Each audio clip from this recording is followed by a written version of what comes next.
What's up, digital writers? This week's thread breakdown is going to be on the theme of borrowing credibility. So an easy way of thinking about this is when you sit down to write, the first question you should ask yourself, and this is one of the core questions that we teach people in Ship 30 for 30, is, am I writing from a place of personal experience or am I writing from a place of borrowing from someone else's experience?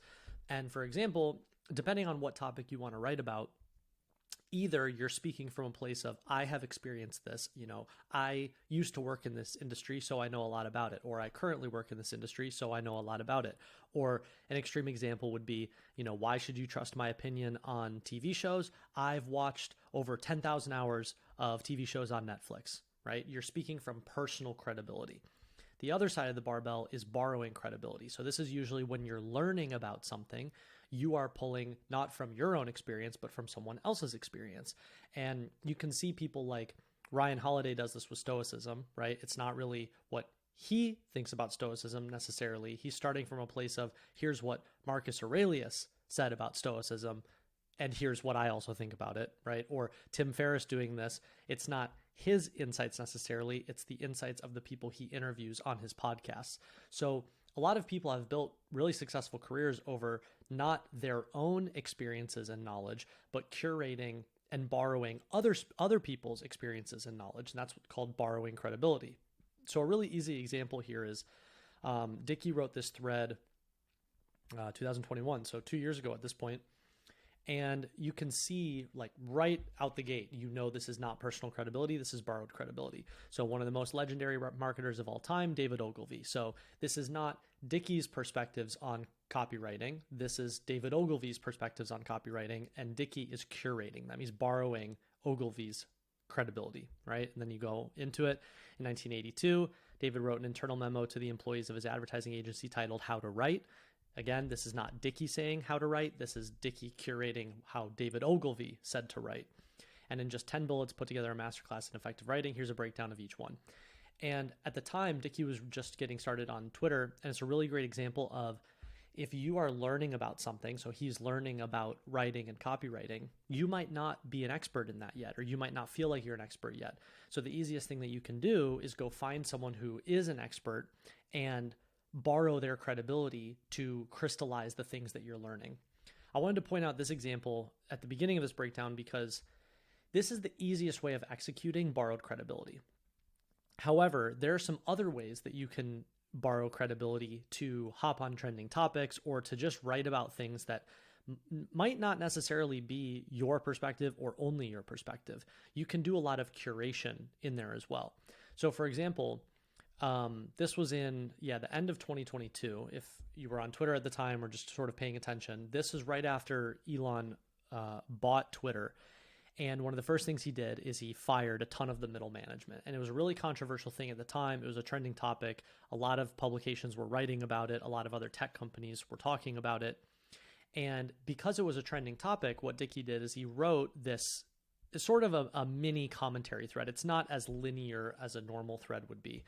But what he did is he jumped on that trending topic and basically opened with this sort of like metaphor just to help people understand what was happening. He said, if you played competitive sports at a high level, you see what Elon is doing. Again, this sentence really only makes sense in the context of you're paying attention to Twitter and you understand that this trending topic is going on. And then he expands on the metaphor. When a coach inherits a poor culture, the first thing they do is a series of grueling workouts. A good chunk of the team will quit, which is the goal. Then you rebuild with the best performers, which is essentially what Elon was doing within Twitter. But a lot of people either A, didn't understand that, or B, had strong opinions on it that maybe hadn't drawn this sort of parallel before. And so Dickie, being a athlete and had played competitive football in college, was like, this is an opportunity for me to draw that parallel and explain it. And then he linked to a thread, which apparently got deleted by the author, and then kind of expanded on it here in the thread. You only understand this tweet if you've experienced it as a player on a team where this happened. And I think part of what made this go really viral is that a lot of other, I imagine, athletes or competitive people resonated with this metaphor. And it also kind of got that tangential related juice of it being a trending topic and a viral topic. A lot of people were talking about it. A lot of people were sharing their opinions on it. And this is, again, one of the really helpful things you can do when you're sitting down to write is A, asking yourself, what do I want to write? And is it from a place of personal experience or borrowed experience / credibility? And B, is there a way where I can tie it to something that's happening right now? Because if so, you're just kind of naturally going to ride that wave a little bit more. This is one example of this isn't the most obvious way of leveraging someone else's credibility or borrowing credibility, but it's being done here. And I wanted to point it out because it's a unique way of doing it. A different way of thinking about this was a thread that I wrote and it's very subtle here, which is why I wanted to point it out. 30 things successful people tell themselves. And each tweet is just a quick sort of, just this is the thing that a successful person tells themselves.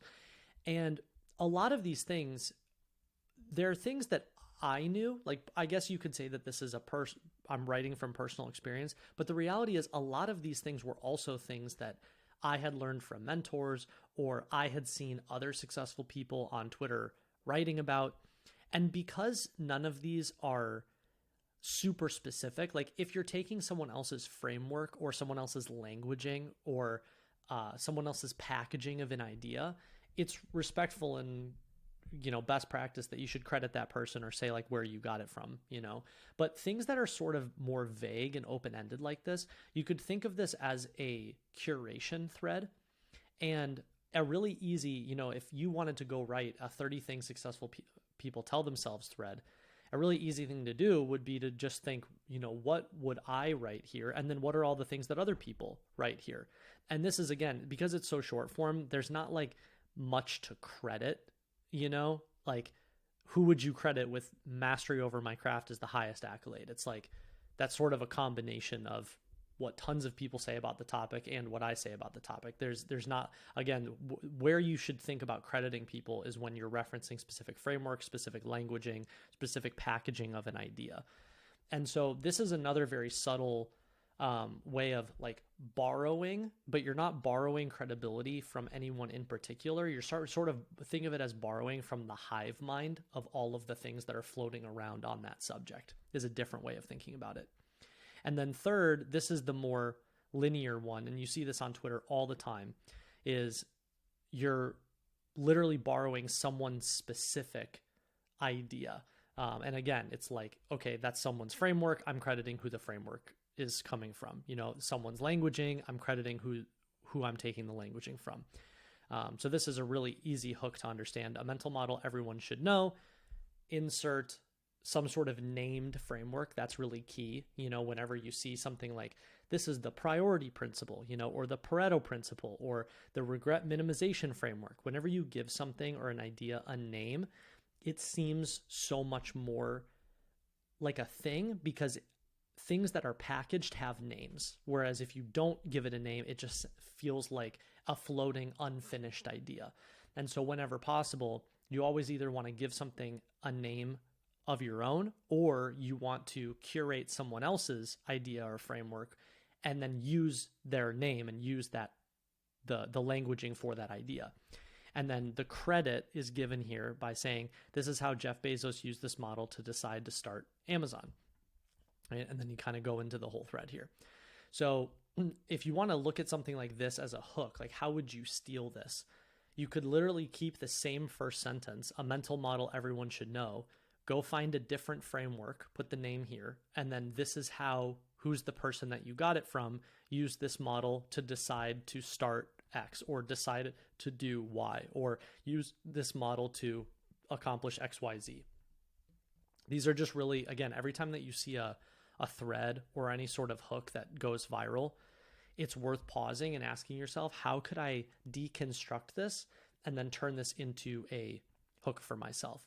So this, I think, is a cool theme to think about in general, is this idea of, are you writing from a place of personal experience and credibility, or are you borrowing it from someone else? And it's also worth reinforcing that in the beginning, it's actually easier to borrow from other people than to create your own, because creating your own frameworks and languaging and ideas requires a lot of pattern recognition. It requires a lot of years of experience. It requires a lot of testing and learning and trying things and learning hard lessons, right? There's a reason why people that create new ways of thinking have usually been in their fields for a long period of time, because you have to play with all of that information in order to create something that's net new. So it's actually being the creator is the harder path. A much easier path is actually being the curator. And again, people like Ryan Holiday and Tim Ferriss have built amazing careers for themselves curating other people's insights. And you see a lot of people on Twitter that have adopted this strategy, and they've built huge audiences by just curating other people's ideas. Another really good example is Sahil. I mean, he's basically built an entire audience just curating other people's ideas. It's not even his own ideas, right? So here we go. Harsh truth. Most people don't really care about you. The spotlight effect. The spotlight effect is a psychological phenomenon right? And where did he get it? It was coined by a group of psychologists in the year 2000, right? So these aren't his ideas. He just went out and thought, I want to write about this topic broadly. Let me go find someone else's named framework or languaging, and let me just distill it and curate it for other people. So in the beginning, this is actually a much easier place to start, and it allows you to gain traction and sort of learn where's your sweet spot, what do you enjoy learning about, what else can you dig into? And then chances are, over time, the goal is to kind of move down on the curation ladder and move up on the creation ladder. So over time, people who are curating a ton should then begin internalizing all of this knowledge and information, and hopefully end up creating some net new thinking inside the sphere that they're writing within.